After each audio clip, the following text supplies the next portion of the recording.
Assalamualaikum warahmatullahi wabarakatuh. Alhamdulillah kita bisa bersilaturahmi lagi melalui YouTube dan insya Allah kita akan sharing lagi tentang pendidikan, tentang kemasyarakatan yang mudah-mudahan ini berguna tidak hanya untuk diri saya sendiri, tetapi untuk siapapun yang melihat tayangan ini. Dan untuk kesempatan hari ini, saya akan membahas tentang layanan bimbingan konseling berdasarkan Permendikbud nomor 111 tahun 2014 yang merupakan acuan terbaru untuk pelaksanaan layanan bimbingan konseling. Untuk pembahasannya, saya akan dibantu dengan share screen.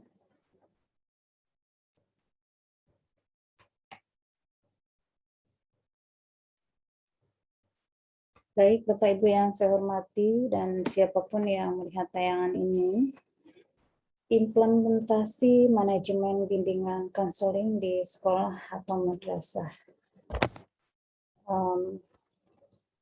Ini sebenarnya sudah saya tuangkan dalam buku saya yang berjudul sama, yaitu implementasi manajemen bimbingan konseling di sekolah atau madrasah yang mengacu pada Permendikbud nomor 111 tahun 2014.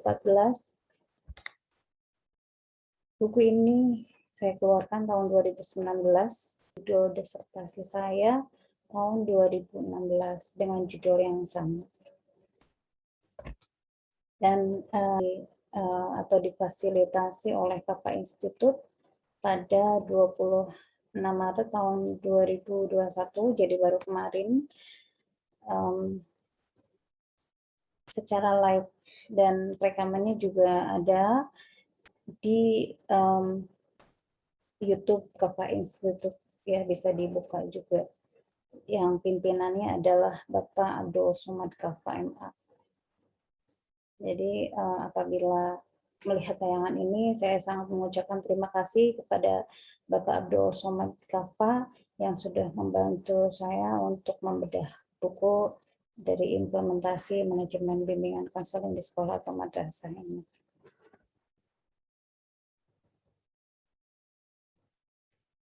Nah, selanjutnya di buku itu saya menjelaskan tentang ini. Yang pertama adalah pendahuluan tentang peran penting bimbingan konseling, kemudian bab 2 saya memesan bimbingan konseling yang terdiri dari landasan teologis dan landasan filosofis, kemudian bab 3 adalah konsep manajemen, selanjutnya bab 4 tentang pengertian bimbingan konseling berdasarkan Permendikbud nomor 111 tahun 2014 dan juga beberapa pendapat ahli yang lainnya.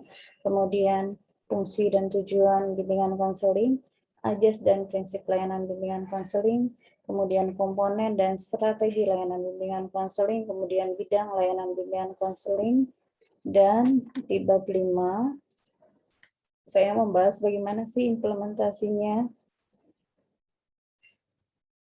dari mulai manajemennya, kemudian faktor apa yang mempengaruhi layanan bimbingan konseling sehingga berjalan dengan baik, kemudian bagaimana cara meningkatkan efektivitasnya, kemudian di dalamnya juga saya menjelaskan bagaimana perhitungan ekuivalen layanan bimbingan konseling berdasarkan Permendikbud nomor 111 tahun 2014 dan perencanaan program layanan bimbingan konseling, bagaimana proses penyusunannya, dan contoh untuk perencanaan program bimbingan konseling. Karena banyak yang bertanya juga, bagaimana sih administrasinya, pengadministrasiannya gitu. Karena sebagus apapun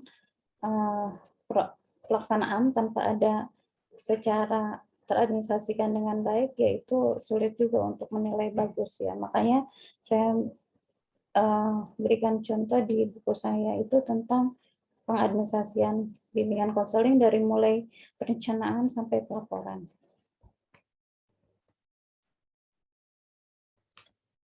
Selanjutnya, Bapak dan Ibu yang saya hormati, kita ingat semboyan Ki Hajar Dewantara bahwa ingat sosung tulodo, ing madyo bangun karso, Kemudian Tuturi Handayani, bahwa guru ketika memimpin atau di depan itu harus memberikan suri teladan.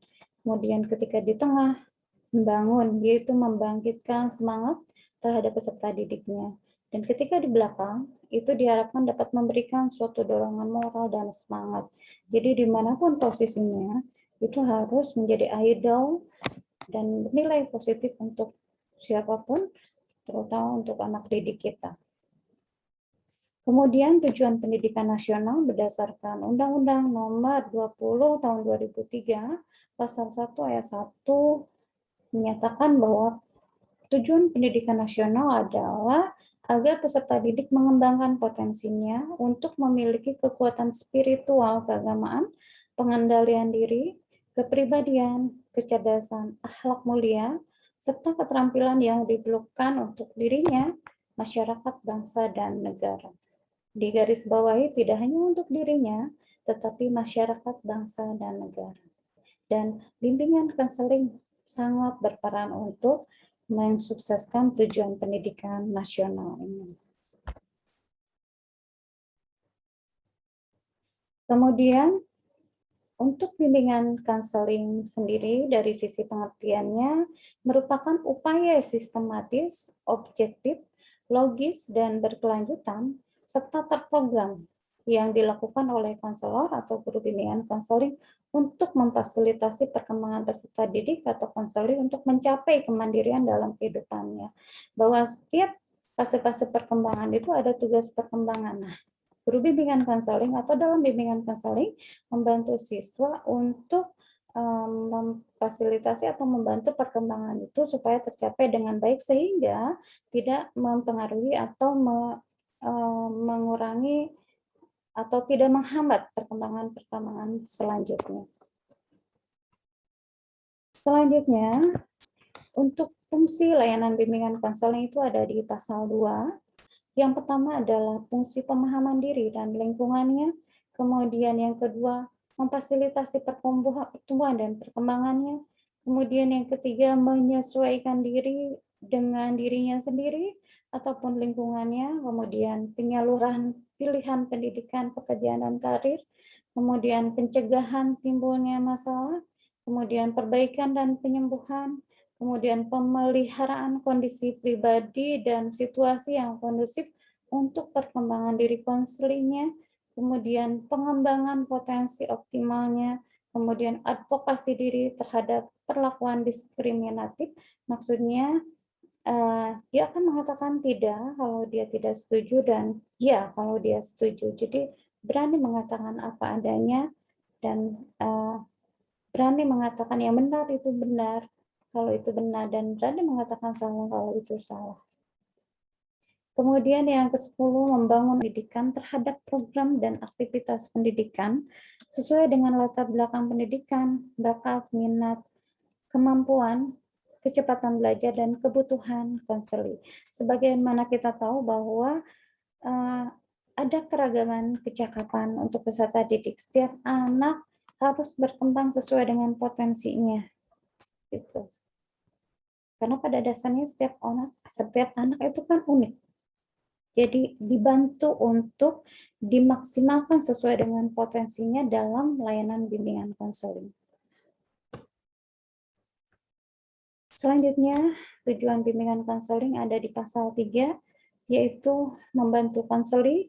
Konseli itu istilah dari yang mendapatkan layanan bimbingan konseling ya, agar dapat mencapai kematangan dan kemandirian dalam kehidupannya serta menjalankan tugas-tugas perkembangannya yang mencakup aspek pribadi, sosial, belajar, karir secara utuh dan optimal.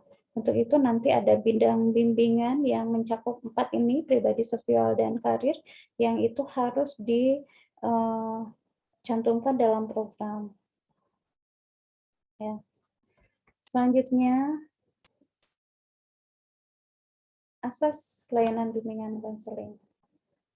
Oke, yang pertama adalah ajas kerahasiaan, bahwa konseling itu berhak atas privasi dirinya, privasi permasalahannya. Makanya harus ada ruang bimbingan konseling. sehingga mendukung pelaksanaan ajas kerahasiaan ini. Bayangkan kalau tidak punya ruang bimbingan konseling, misalnya dilaksanakan di ruang guru, pasti itu ada yang mendengar, pasti ada yang lewat. Nah, itu secara ajas kerahasiaan itu sudah menyalahi. Atau dilakukan, mohon maaf, di ruang kepala atau di ruang misalnya di ruang UPS, sementara di sudut sana ada yang lagi sakit, sebelah sini ada yang lagi curhat, dan itu terdengar. Aduh, itu sudah sangat menyalahi ajas kerahasiaan. Kemudian dalam ruang bimbingan konseling ada ruang data juga. Nah, ruang data itu ditulis di pintu masuknya, yang tidak berkepentingan dilarang masuk. Karena apa? Isinya itu kan berisi dokumen-dokumen tentang analisis siswa, ya, termasuk asesmen siswa. Jadi permasalahan dan lain sebagainya itu ada di dalamnya. Nah, itu harus dipegang teguh ke ajas kerahasiaannya. Hanya yang berkepentingan yang boleh masuk. Gitu. Kemudian yang kedua adalah ajas kesukarelaan, bahwa anak datang ke ruang BK itu berdasarkan kebutuhan. Makanya harus ditanamkan, harus diyakinkan kepada anak bahwa BK adalah sahabat anak, ya, bukan sebaliknya. Maka itu segala hal yang mendukung image BK adalah sahabat anak itu harus dilakukan dan ada. Misalnya dari sisi ruang bimbingan konseling harus ada, dan itu mendukung untuk anak mau datang ke ruang bimbingan konseling. Jadi kesannya itu kesan yang mendukung anak untuk datang. Ya, misalnya tidak pengap, ya, tidak menyeramkan dan lain sebagainya gitu. Kemudian dari sisi guru bimbingan konselingnya juga, dari sisi perform, dari sisi sikap, dari sisi penampilan, itu harus mendukung anak untuk yakin datang ke ruang. Oke, selanjutnya adalah keterbukaan, keaktifan, dan kemandirian. Ini kalau dijelaskan merupakan satu paket, bahwa anak diberikan kesempatan atau keleluasan untuk terbuka, menyampaikan pendapatnya, menganalisis permasalahannya. Oh, positifnya ini, oh, negatifnya ini. Kemudian saya akan mengambil ini. Kemudian dibuatlah kesepakatan kapan kita mau evaluasi lagi, misalnya minggu depan. Nah, minggu depan ketemu lagi untuk mengevaluasi, sehingga anak terbiasa bertanggung jawab atas dirinya, mandiri terhadap pilihannya, gitu. Sehingga tidak akan menyalahkan pihak lain kalau suatu saat nanti terjadi sesuatu. Lain halnya kalau dalam bentuk ceramah, ya maaf kalau bimbingan konseling bukan ceramah. Ya kalau ceramah misalnya, kamu harus begini, nah, kamu harus begitu. Terus nanti anak memilih pilihan itu, kemudian suatu saat nanti kalau terjadi apa-apa, dengan mudahnya anak akan mengatakan, dasar si ibu harus seperti itu, dasar si bapak harus seperti itu. Gitu. Jadi secara psikologis itu sangat tidak baik untuk kemandirian anak, untuk tanggung jawab anak. Gitu. Jadi sekali lagi, bimbingan konseling bukan ceramah, tapi betul-betul membantu anak untuk terbuka, aktif, dan mandiri terhadap dirinya sendiri. Gitu. Kemudian kekinian, ya, adalah kekinian. Lihat anak pada saat ini, karena setiap orang itu kan ada fase-fase perkembangannya. Dulu mungkin seperti itu, sekarang nggak seperti ini, gitu. Jadi jangan disamakan dengan yang dulu, gitu. Jadi anak juga berhak untuk dihargai dengan perkembangannya sekarang seperti apa, gitu. Selanjutnya adalah kedinamisan, keharmonisan. Ini adalah keterpaduan dari pelaksanaan layanan bimbingan konseling. Tentunya harus ada saling percaya, saling menghargai dalam pelaksanaan bimbingan konseling. Kemudian keahlian. Nah, untuk keahlian tentunya harus dilaksanakan oleh yang sesuai dengan keprofesionalannya, yaitu yang latar belakang bimbingan konseling. Nah, bagaimana kalau tidak ada? Terus misalnya dipercayakan kepada guru dengan latar belakang bukan dari bimbingan konseling. Ya memang kenyataan di lapangan banyak yang latar belakangnya tidak sesuai dengan keseharusan, ya seharusnya bimbingan konseling sesuai dengan latar belakangnya, tapi kenyataannya kan banyak di lapangan gitu. Terus bagaimana solusinya? Ya menurut saya sih yang pertama, kalau sudah mendapatkan amanah ya harus mau belajar gitu.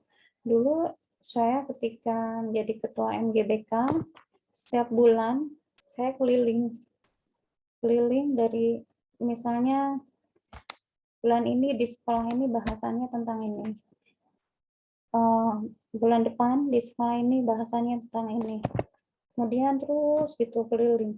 Karena mau tidak mau kan kita harus belajar gitu. Ya untuk sama-sama kita mengkaji gitu. Karena kalau sudah diberikan amanah, tentunya kita harus berusaha untuk menerima amanah itu dengan baik sehingga dalam implementasinya tidak salah kaprah gitu. Selanjutnya tuturi handayani. Dimanapun posisinya kita harus berperan secara positif menjadi idol yang baik untuk anak-anak, konseli atau peserta didik kita. Selanjutnya adalah prinsip pelayanan bimbingan ada di pasar 5. Yang pertama itu diperuntukkan untuk semua, tidak diskriminatif. Kemudian yang kedua merupakan proses individualisasi. Yang ketiga menekankan pada nilai yang positif. Yang keempat merupakan tanggung jawab bersama antara kepala satuan pendidikan, konselor, dan guru BK, dan pendidik lainnya dalam satuan pendidikan. Makanya harus ada struktur organisasi yang memperjelas mekanisme kerja dari pelaksanaan bimbingan konseling, karena semua harus terlibat, semua harus bertanggung jawab. Kemudian mendorong konseling untuk mengambil dan merealisasikan keputusan secara bertanggung jawab. Tadi sudah ada hubungannya dengan ajas bahwa konseling sendiri yang akhirnya mengambil keputusan secara bertanggung jawab. Ya. Kemudian yang keenam, berlangsung dalam berbagai latar belakang kehidupan. Tadi ada prinsip kekinian. Ya, jadi saat ini perkembangan saat ini anak harus dihargai gitu. Ya, setiap orang punya masa lalu gitu, tapi bukan berarti tidak berubah. Setiap orang bisa berubah dan hargai perubahan itu di masa sekarang, ada kekinian. Kemudian merupakan bagian integral dari proses pendidikan, tentunya itu tidak bisa dipisahkan, include di dalamnya dalam proses pembelajaran, makanya harus ada kolaborasi dengan guru.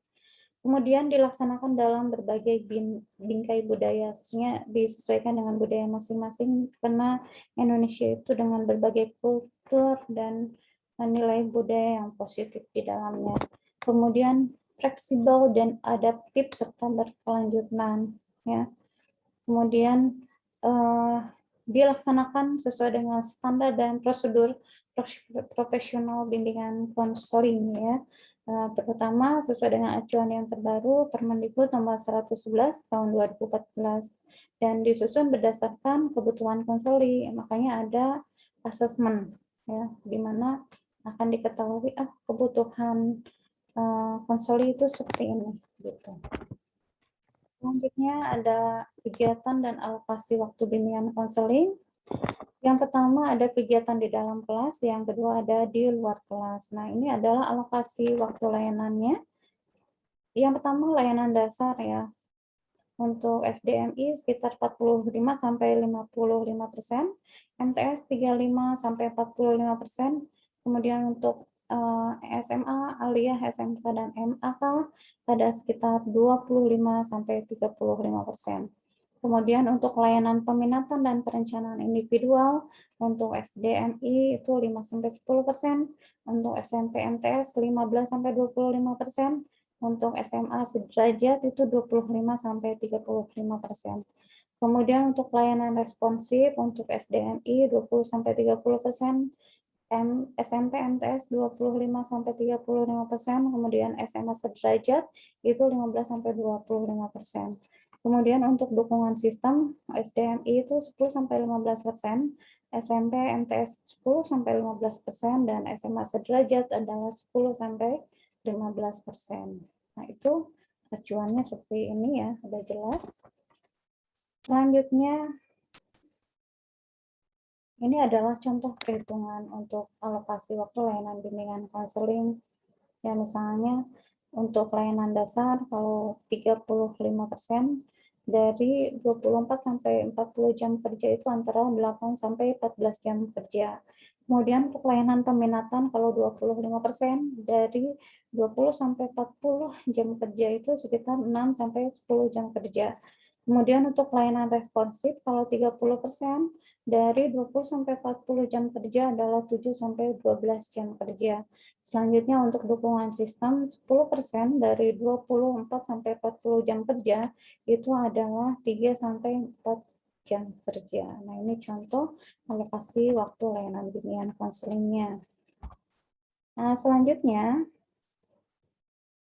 ini ada komponen dan bidang layanan bimbingan konseling sesuai dengan pasal 6 di Permendikbud nomor 111 tahun 2014. Yang pertama adalah komponen layanan bimbingan konseling. Yang pertama adalah layanan dasar, yang kedua adalah layanan peminatan dan perencanaan individual. Kemudian yang ketiga adalah layanan responsif dan yang keempat adalah dukungan sistem.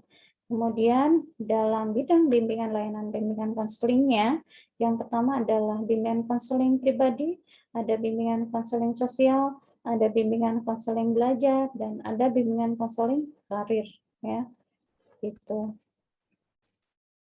Oke, silakan dipahami dulu. Oke, kita lanjut ya. Nah, selanjutnya ini ada contoh cara pemberian layanan dan strateginya. Nah, untuk layanan dasar, contoh cara layanannya yang langsung adalah dengan bimbingan klasikal, bimbingan kelas besar atau lintas kelas, kemudian bimbingan kelompok. Nah, untuk bimbingan klasikal, ini saya sampaikan kepada siapapun yang terkait, kepala madrasah, guru bimbingan konseling, ya, dan mungkin siapapun yang melihat tayangan ini bahwa sesuai dengan Permendikbud nomor 111 tahun 2014, guru bimbingan konseling itu wajib ke kelas, ya, idealnya 2 jam pelajaran 1 minggu, ya. Nah, kita lanjut. Untuk layanan dasar melalui media, strateginya atau kegiatannya bisa mengembangkan media BK, misalnya di depannya ada ini papan bimbingan konseling, ya, papan bimbingan konseling, lab, nah gitu, atau ini kotak masalah gitu, atau secara online bisa dibuatkan sarana khususnya gitu. Kemudian untuk layanan peminatan dan perencanaan individual yang cara pemberian layanan secara langsung ini melalui bimbingan klasikal, kemudian konseling individual, konseling kelompok, bimbingan kelas besar atau lintas kelas, kemudian bimbingan kelompok, konsultasi dan kolaborasi. Nah, untuk kolaborasi itu kerjasama dengan guru terkait bimbingan konseling. Konsultasi itu kepada pihak-pihak terkait dalam pelaksanaan bimbingan konseling. Gitu. Selanjutnya adalah, silakan kalau mau diperhatikan dulu.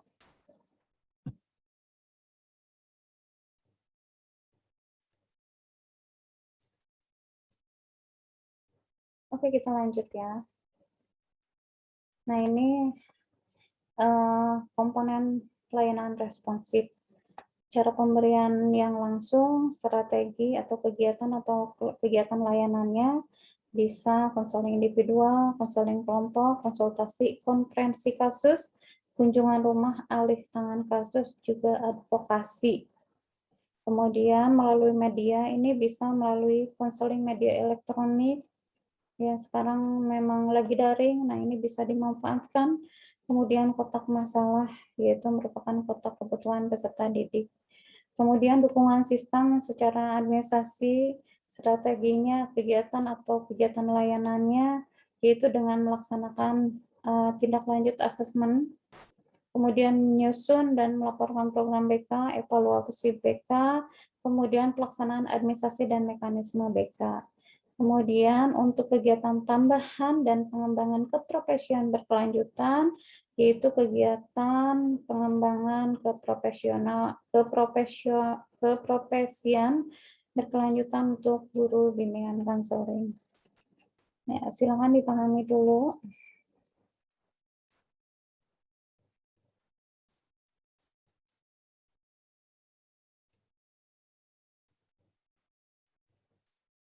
Oke, kita lanjut ya. Nah, ini adalah volume kegiatannya, ya. Bahwa beban kerja untuk guru bimbingan konseling itu minimal 150 orang adalah terhitung 24 jam pelajaran per minggu. Oke, silakan dipahami. Ya. Nah, ini kalau ada 150 orang ya, itu minimal satu guru bimbingan konseling dan perhitungannya 24 jam. Kalau 300 otomatis idealnya harusnya 2 guru bimbingan konseling. Dan perhitungan ini tidak serta-merta otomatis yang contohnya kayak gini. Ada siswa 150 orang. Kemudian otomatis saya udah 24 jam. Enggak serta-merta seperti itu. Jadi, apa yang dikerjakan untuk 150 orang itu apa saja itu harus teradministrasikan dengan baik dan terprogramkan dengan baik tentunya. Nah, ini adalah contoh untuk perhitungan ekuivalen, bukan contoh, tapi merupakan panduan perhitungan ekuivalen kegiatan layanan bimbingan konseling berdasarkan Permendikbud nomor 111 tahun 2014. Contohnya, konseling individual untuk 40 menit itu dihitungnya 2 jam pelajaran. Jadi dalam pelaksanaan tugas guru bimbingan konseling itu ditulis konseling individual, kemudian ditulis lagi ekuivalen 2 jam. Nah, kan dapat 2 jam tuh ya. Kemudian apalagi mengadakan konseling kelompok. Nah, terus ditulis lagi ekuivalen 2 jam pelajaran. Gitu. Kemudian bimbingan kelompok misalnya bimbingan kelompok 2 kali ya, berarti 4 jam pelajaran. Kalau 1 kali 40 menit berarti 2 jam pelajaran. Kemudian bimbingan klasikal. Nah, bimbingan klasikal itu 2 kali 40 menit itu dihitungnya 2 jam pelajaran. Kemudian untuk bimbingan kelas besar itu dari berkisar 100 sampai 120 menit itu 3 jam pelajaran. Kemudian konsultasi kepada peserta didik, orang tua pendidik, dan pendidik yang lainnya atau guru yang lainnya, itu 1 jam pelajaran, sekitar 20 menit. 20 menit, kemudian 2 kali pertemuan, ya itu dihitungnya 1 jam pelajaran. Tapi ada catatannya bahwa harus ada catatan konsultasinya. Ya. Kemudian kolaborasi dengan guru, harus ada catatan komunikasinya, dihitungnya 1 jam pelajaran. Kolaborasi dengan orang tua, harus ada catatan komunikasi dengan orang tuanya, dihitungnya 1 siswa 1 jam pelajaran. Kemudian kolaborasi dengan ahli lain, misalnya psikolog, dan lain sebagainya. Nah, 1 naskah kerjasama itu dihitungnya 1 jam pelajaran. Misalnya untuk tes IQ itu kan bekerjasama dengan psikolog ya, lembaga psikologi. Nah, itu 1 kerjasama itu 1 jam pelajaran. Kemudian kolaborasi dengan lembaga lain, misalnya sosialisasi nafsa dengan BNN, ya, itu 1 naskah kerjasamanya dihitung 2 jam pelajaran. Kemudian konferensi kasus. Nah, ini harus ada catatan atau notulen konferensi kasusnya. Setiap 1 kali konferensi kasus dihitungnya 2 jam pelajaran. Nah, silahkan dipahami dulu.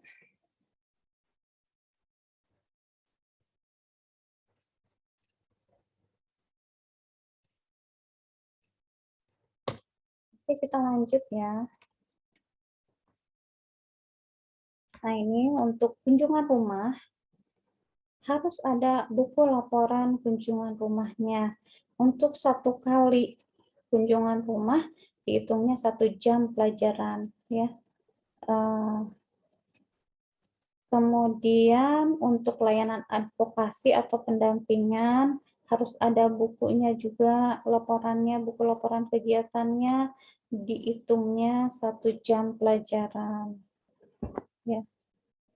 Kemudian pengelolaan papan bimbingan. Nah, ini di depan ruang BK itu harus ada papan bimbingan yang secara up to date ya, secara periodisasi itu diganti sesuai dengan informasi yang terbaru.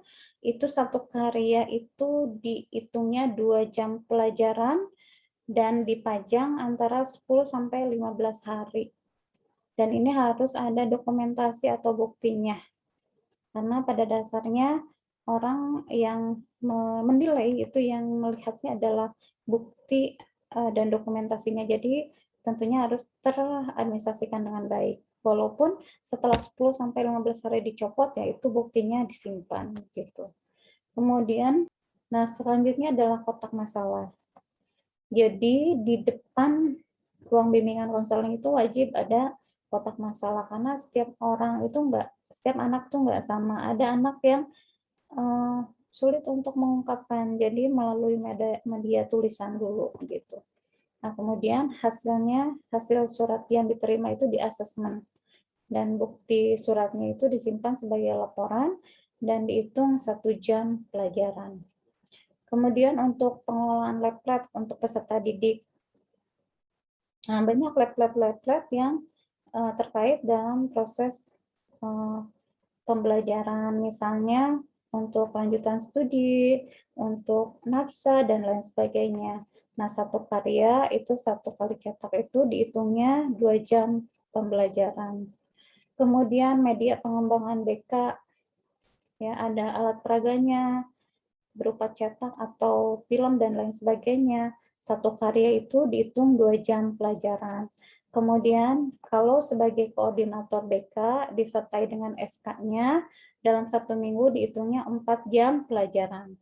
Kemudian menyusun laporan kerja, ada bukti laporannya setiap bulan.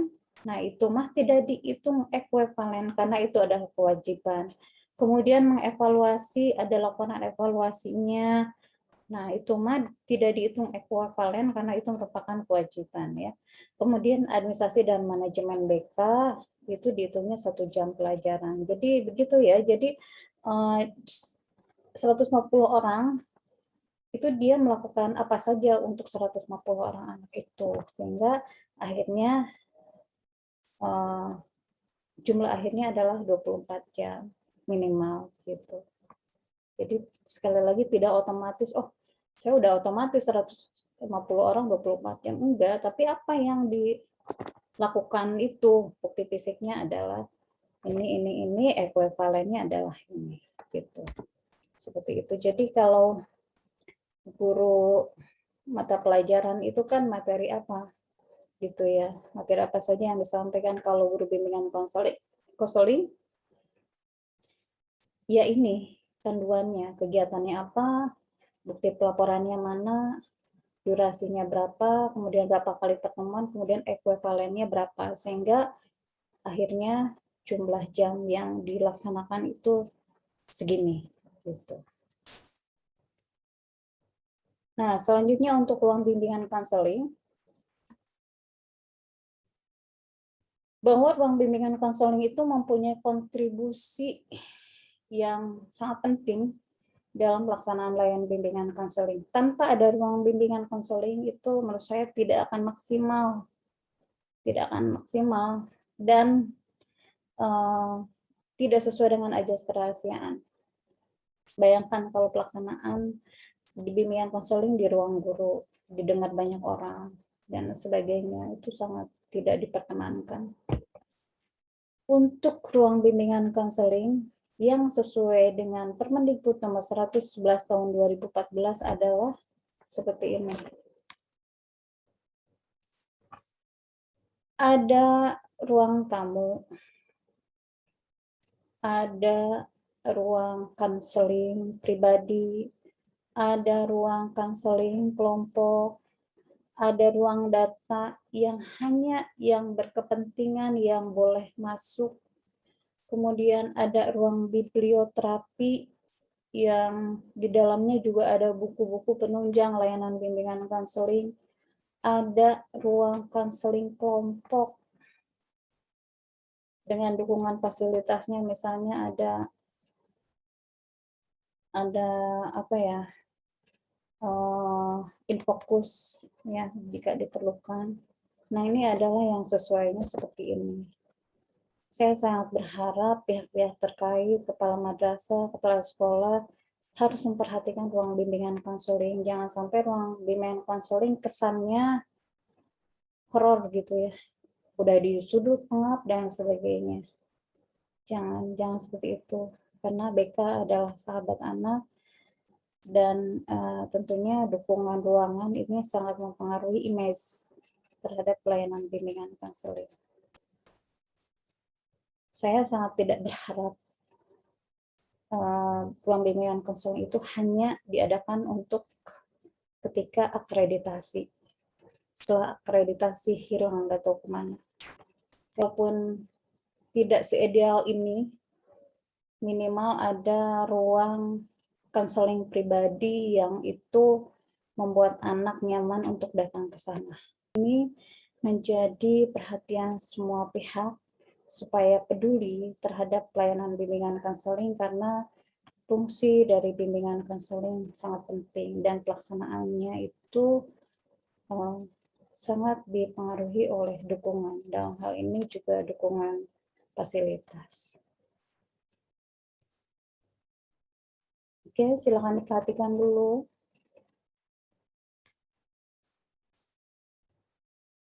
Oke, sudah jelas ya. Selanjutnya, ini saya mencari-cari sekolah yang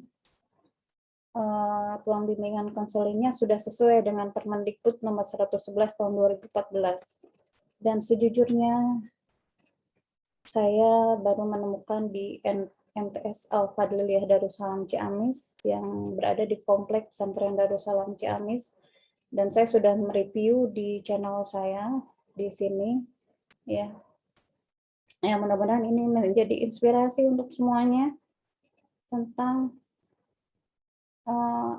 pentingnya bimbingan konseling dan dukungan terhadap pelayanan bimbingan konseling. Oke, selanjutnya pembiayaan layanan bimbingan konseling. Yang pertama, pembiayaan harus ke dalam anggaran atau belanja satuan pendidikan. Kemudian komponen anggarannya, yang pertama, anggaran untuk semua aktivitas tercantum dalam program BK. Kemudian anggaran untuk fasilitas pendukung, misalnya asesmen kebutuhan, kemudian kunjungan rumah, pengadaan buku terapi atau buku pendukung yang disimpan di ruang biblioterapi, kemudian untuk pengembangan guru BK-nya, mengikuti diklat, seminar, workshop, atau kegiatan profesi yang lainnya. Kemudian untuk studi lanjut, kegiatan musyawarah guru BK, kemudian mengadakan instrumen BK dan yang lainnya yang relevan untuk operasional bimbingan konseling. Kemudian harus dianggarkan juga yaitu untuk pengembangan dan peningkatan kenyamanan ruang atau pemberian layanan bimbingan konseling. Demikian sharing saya terhadap layanan bimbingan konseling. Mudah-mudahan bermanfaat. Terima kasih. Wassalamualaikum warahmatullahi wabarakatuh.